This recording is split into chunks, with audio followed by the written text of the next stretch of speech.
नाही, त्यांना उत्तर आमची जनता देते ना. असं आहे की 30 बघा 50-50 वर्ष एकत्र लोक असे काठीच्या दणक्यानं थांबत नसतात. दादागिरीचं राजकारण किती दिवस चालतं तुम्ही बघितलं असं 5 ते 10 वर्ष चालतं. आज माझ्या वडिलापासून तो परिसर सगळा एकत्र आहे आणि सर्व जाती धर्माचा आहे. ते काय बा एका विशिष्ट समाजाचे लोक आहेत आणि ते एकत्र असं नाहीत.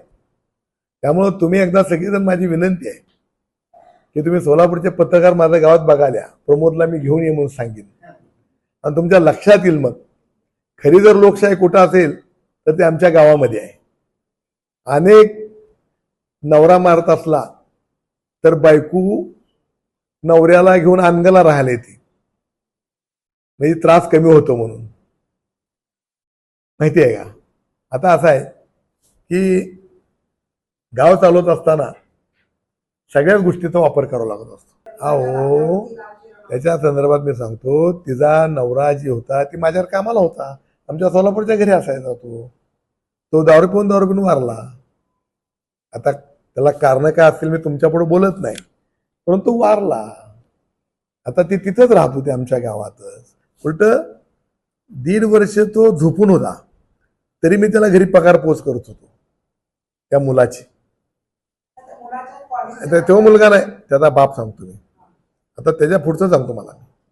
ते कॉलेजचं आहे ना, आमच्या गावामध्ये शिवजयंतीची मिरवणूक चालली होती, म्हणजे अभिषेक काय घालतात ना दुधाचा अभिषेक. तिथं काय दलिताच्या आणि ह्या पोरांची भांडणं झाली. आमच्या गावाची प्रथा आहे की आमच्या तिथं ती मिटवायचं म्हणून आता आमच्या मुलांकडे गेली, माझ्याकडे गेली, ते काय मिटलंच नाही म्हणल्यावर ती पार्टी गेली कोर्ट. म्हणजे आम्ही म्हणतो नाही मिटत ना, गावा पोलीस स्टेशनला गेले, ॲट्रॉसिटीचा गुन्हा दाखल केला.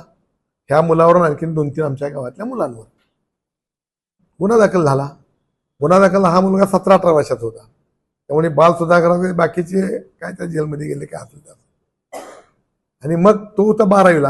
आमच्या तिथं सिनियर कॉलेज आहे. सिनियर कॉलेज ते 5वी पर्यंत 3000 विद्यार्थी आहेत माझ्या शाळेत. आता सोलापूर जिल्ह्यात 2 नंबरचं बक्षीस मिळालंय माझ्या शाळेला. माझ्या शाळेचा स्टाफ साधारणपणे 250-300 असेल. आम्ही कधीही डोनेशन घेत नाही कोणाकडून, प्रमोदला माहिती असेल. फक्त आमच्या तालुक्यातला, गावातला, पहिला गाव, आमच्या वाड्या, मग तालुक्यातला असा घेतो. आणि माझी मुलं जर असले तर कॉपी करू देत नाही.